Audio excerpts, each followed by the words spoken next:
বর্ধমানে এসে মুখ্যমন্ত্রীকে তীব্র কটাক্ষ দিলীপ ঘোষের। মমতা ব্যানার্জি ভাবছেন জগন্নাথ নাম করে বৈতরণী পার হবেন, সেটা হবে না। আজ বর্ধমানে দলীয় কর্মীদের সঙ্গে সাক্ষাৎ করতে এলেন দিলীপ ঘোষ। সাংবাদিকদের মুখোমুখি হয়ে তিনি জানান, যাদের স্কুলের ভেতরে থাকার কথা ছিল তারা রাস্তায়, হিন্দুরা নিজের জেলা থেকে অন্য জেলায় চলে যেতে বাধ্য হচ্ছেন। এছাড়াও জগন্নাথ মন্দির উদ্বোধন প্রসঙ্গে তিনি বলেন, যখন সাধারণের উপর ভরসা চলে যায় তখন ভগবানের উপরই ভরসা করতে হয়।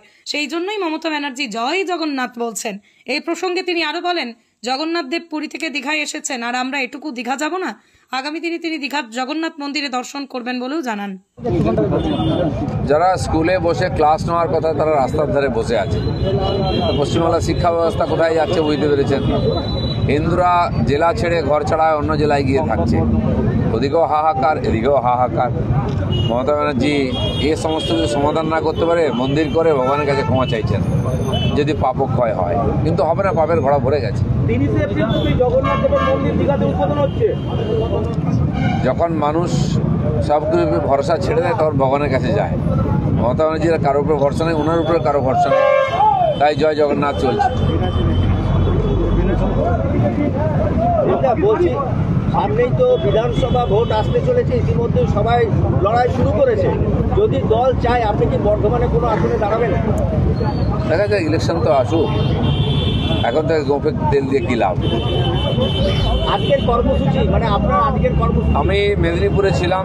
এই যে 26,000 চাকরিহারা, 26,000 চাকরিহারার তাদের বিরুদ্ধে মানে এই ঘটনার প্রতিবাদে এবং হিন্দুদের অত্যাচারের প্রতিবাদে সব জায়গায় জেলায় জেলায় মিছিল হচ্ছে, তাই মেদিনীপুরে ছিলাম আমি। ওখান থেকে কালকে জঙ্গিপুরে আছে, উত্তর মুর্শিদাবাদে, ওখানে যাচ্ছি।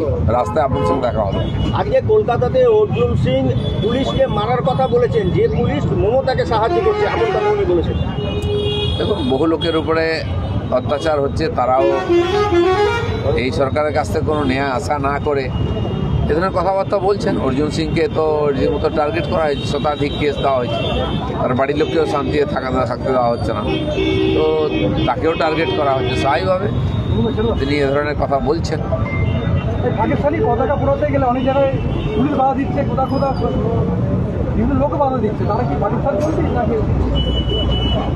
দেখুন, বেসিক্যালি পাকিস্তানে ভারতের পতাকা চিরদিন পোড়াতো, কাশ্মীরেও পোড়াতো। আজকে কী অবস্থা তাদের? তো মানুষ প্রতিবাদ করার অনেক রাস্তা আছে।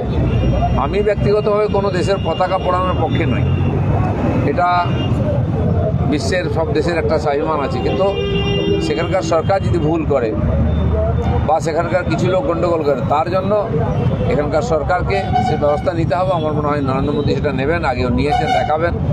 তো সেই জন্য যেমন কারো কুশপুত্তলিকা দাহ করা, আমরা বেসিক্যালি করি না এটা। আমি তো পশ্চিমবাংলায় মন্ত্রীকে দেখেছি মোদীজির কুশপুত্তলিকা দাহ করতে। নৈতিক দিক দিয়ে আমি এটা ঠিক মনে করি না। তো সেই জন্য একটা দেশ অপরাধ করেছে, সেই হিংসার সঙ্গে আছে, টেরোরিজমের সঙ্গে আছে, তারা দুনিয়া তার বিরুদ্ধে আছে, তাকে সাজা দেওয়া উচিত।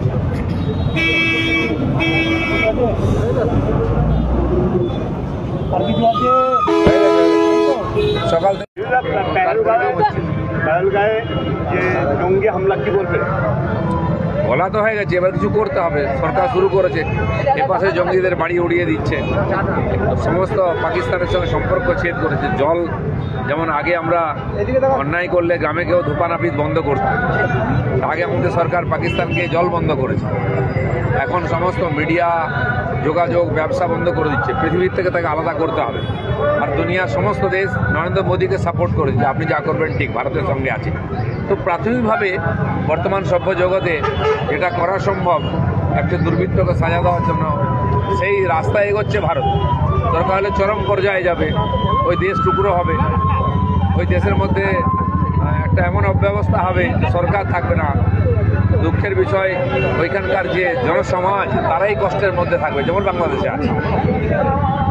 রাজ্যের মুখ্যমন্ত্রী জগন্নাথ মন্দির উদ্বোধন করতে গেছেন, তার আগে তৃণমূল বলছে বিজেপি কেন্দ্রীয় সরকার একাধিক ট্রেন বাতিল করেছে। ট্রেন? কোথাও ট্রেন বাতিল করেনি। দীঘা যাওয়ার বেশ কিছু ট্রেন বাতিল, কোনো ট্রেন বাতিল হয়নি। ওনারা যদি বলেন বন্ধ করতে, ঠিক আছে, কোনো ট্রেন বাতিল হবে না। কেন বাতিল হবে? শিডিউল কোথাও চেঞ্জ হয়নি। ওনারা মিথ্যা প্রচার করছেন, যেমন জগন্নাথ দেব ভেসে এসছেন বলে একটা ভাঙা মূর্তি নিয়ে এসে দেখাচ্ছেন। দুজনকে ইমামদের সম্মেলনে দুটো ওদের পার্টির মস্তানকে সাধু সাজিয়ে নিয়ে গেছে।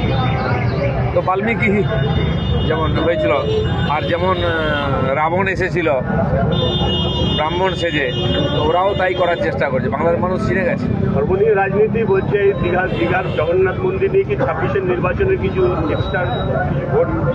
না, ভোট তো মানুষ দেবে, ভগবান তো দেবেন না। আর ভগবান সব জানেন কার মনে কি আছে, কেন কে করছে। রাম মন্দির স্থাপনা হলো তো বিজেপির ভোট তো বাড়লো না, কমে গেল। মন্দিরের জায়গায় মন্দির থাকবে, ভগবানকে নিয়ে রাজনীতি নয়। আমরাও ভগবানের বিরুদ্ধে নয়, আমি নিজেও যাব সুযোগ পেলে সেই জগন্নাথ মন্দিরে। জগন্নাথ পুরী থেকে এত দূর চলে এলেন, আমরা একটুখানি যাবো না? মমতা ব্যানার্জি ভাবছেন যে জগন্নাথের নাম করে বৈতরণী পার হবেন, সেটা হবে না। জগন্নাথ হচ্ছেন জগতের নাথ, সব তার নখদর্পণে আছে। আর জগন্নাথের বৈশিষ্ট্য হচ্ছে তার চোখ আছে বড় বড়, হাত নেই পা নেই, মানে সব দেখেন, উনি সব দেখছেন। বাপ তাপের ঘোড়া ভরে গেছে। দেখুন, এসএসসি হোক বা টেট হোক, দুর্নীতির বিরুদ্ধে লড়াই চলছে, বিক্ষোভ চলছে, তো গণতান্ত্রিক পদ্ধতি, কিন্তু সমাধান নাই। যে সরকার আছে সে সমাধান চায় না। আরজি করের মতো এত অমানবিক ঘটনাকে চাপা দেওয়া হলো। 26,000 চাকরি গেছে, কোনো দুঃখ নেই। আপনারা কাজ করুন, দেখে নেব, তাদের ভাতা দেওয়া হচ্ছে। উনি যতদিন আছেন ভাতা দেবেন, তারপরে তার দায়িত্ব কে নেবে, তাদের পরিবারের দায়িত্ব কে নেবে আগামী 50 বছর? তো এগুলো হচ্ছে চালাকির রাজনীতি। এই করতে করতে যেমন মানুষের সয়ে গেছে না, গরম জলেতে ব্যাঙের কোনো কষ্ট হয় না শেষে। আমাদের বাঙালিদের তাই হয়েছে, সয়ে গেছে। কিন্তু সইলে তো হবে না। ভবিষ্যৎ প্রজন্ম কোথায় যাবে? আজকে কলকারখানা বন্ধ করে দিয়ে মন্দির তৈরি করলে হয়তো ভোট পাওয়া যায়, জানি না পাওয়া যাবে কিনা, কিন্তু ভবিষ্যৎ রক্ষা হয় না।